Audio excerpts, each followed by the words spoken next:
So mga kaboom, talagang hindi talaga dapat yung iniisip niya na gusto niya, 'di ba? Gusto niya, wala na nga akong ano, wala na nga akong ano. O, 'di ba? Kaya ngayon, wala, o, 'di ba?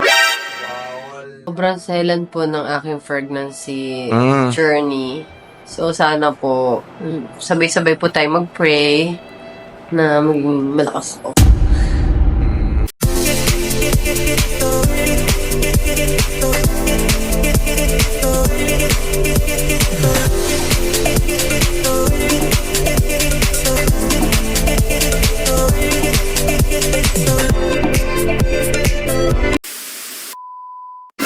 Hi mga kaboom, yun. So, time check, 1 a.m. and nandito kami ngayon. Nagkaroon kami ng, ayan, nagkaroon ng emergency yung misis ko dahil sumakit yung tiyan niya.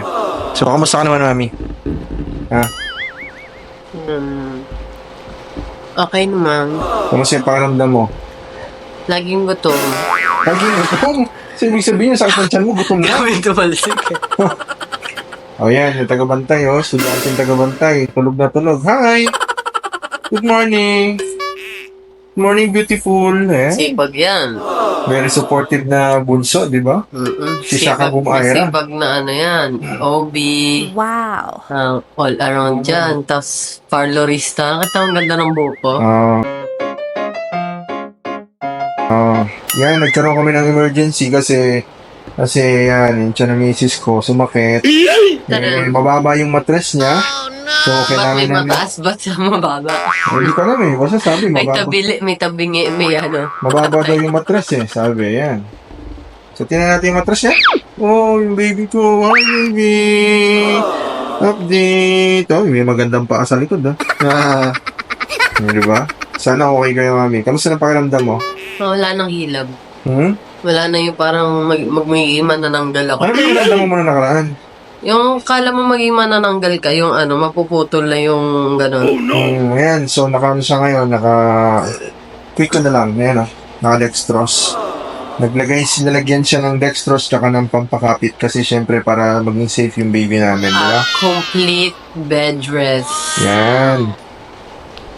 Bawal siyang kumilos-kilos. So, ang mangyayari niyan, baka hindi ako mapagtrabaho niyan. Kasi kailangan niya alalay. Ano yan? O, diba? Linisin mo to. Linisin yan.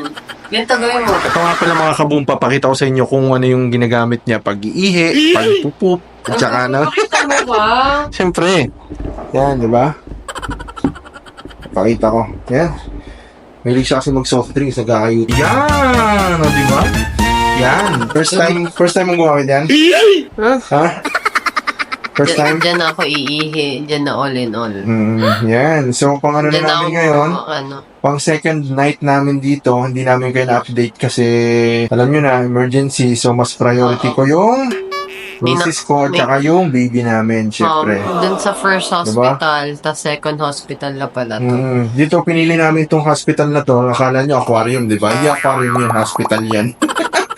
Hindi, kasi gusto ko ng green. Ayan, pinili niya talaga yung green. Tsaka nandito yung ano, may ininang kami dito. So, talagang naaasikaso tong misis ko, di ba? Tsaka Yeah. family friend yung owner. Kaya, may CEO pala yung Yan. So, joke lang. Wala talaga kaming any connection. nakakangiti na siya. So, okay na, di ba? Nahihina ako.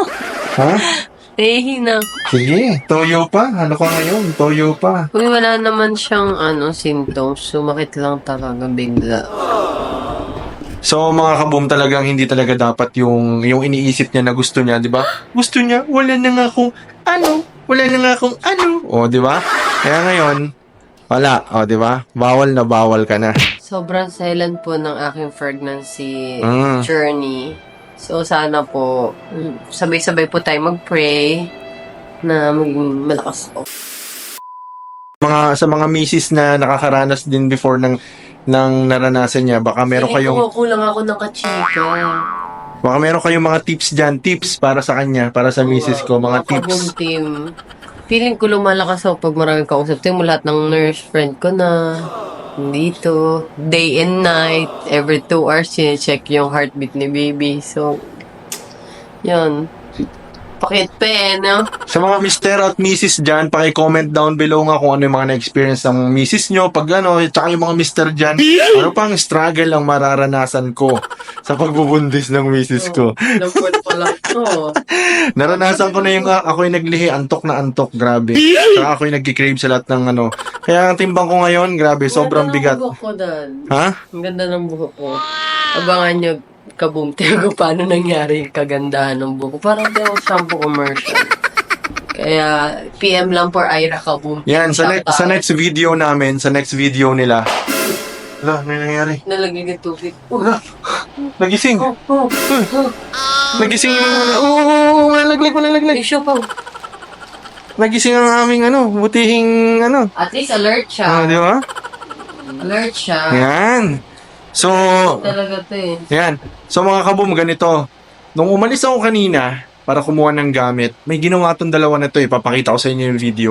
Nako! Hindi ko alam kung matutuwa ako. Gusto kong kaltukan tong dalawa na to. Ginawang salon ng hospital. Kasi Abangan nyo. Dad, bawal daw tumayo. Eh, di ba naman punta ng CR? O, paano ko babalaw yung hair ko? Eh, ang kati-kati na. Nagpunas na ako ng katawan. Bawal ding dito talaga, pabor ako kasi hindi daw maliligo. O, di ba? Sabi- Pabor na pabor. Sabi ko na nga ba, di ka talaga naliligo eh. Ang lamig Di ba? ng dextro. Sobrang lamig ng aircon. Oo nga, parang aquarium, no? Yan, yung talagang niya, best alalay of all time. Tulog, napagod. Ginawa ba Yeah. namang ginawang taga-salon eh. May masipag yan. O, di ba? Yan ang bonding ng Shaka-Boom Anya at saka Shaka-Boom Ira. Kasi yung mga damit namin. Ha? Wala kasing towel, kaya yan ang ginamit ko. So yun, update na lang namin kayo and sana maging okay na yung misis ko tsaka yung baby namin, di ba? Importante yan, ang baby na yan, di And ba? ngayon pa lang ka-boom team girl, team boy. Hula na tayo kung ano yung ano. So sa mga mommies out there dyan, please comment down below kung ano pa yung may experience namin sa pagbubuntis dahil syempre, alam naman natin na first time namin parehas and wala kami masyadong natatanungan. Ang parents namin, nakalimutan na nila kung ano ba ang pakiramdam ng naglilihi. So sa mga bagong nagkaroon ng anak, bagong Tsaka nga buntis, pala, trivia. Ba't ako napunta dito? Yung baby namin is sobrang hyper. Talon siya ng talon dahil ang papa niya lagi siya sabing jump. Ngayon gusto niya na agad lumabas. Nang ganong kaaga. Oh no! Kaka-jump eh. Jump pa. Kasi dapat maging hyper talaga yung baby namin. Athletic. Kasi ako nung elementary ako lahat sinasalihan ko eh. Huwag naman. Lahat ginagawa eh. Sabi ko, jump. Oh. Sabi ng doktor, nagja-jump daw talaga siya. Habang ino-ultrasound, talon ng talon eh. Kaya yung pantog ko daw, kaya met ako ihi ng ihi eh. Jump. So sige na, mami, matulog ka na. Bukas na ulit, ha? Bye-bye, mga kaboom. Check namin, sana bibigyan namin kayo ng update kung ano. Naiihi na ako. Ha? Naiihi na ako. Tara, papakita ko paano sa Eh, Joke lang. Bye-bye. Bye-bye, see you. I love you guys. Bye.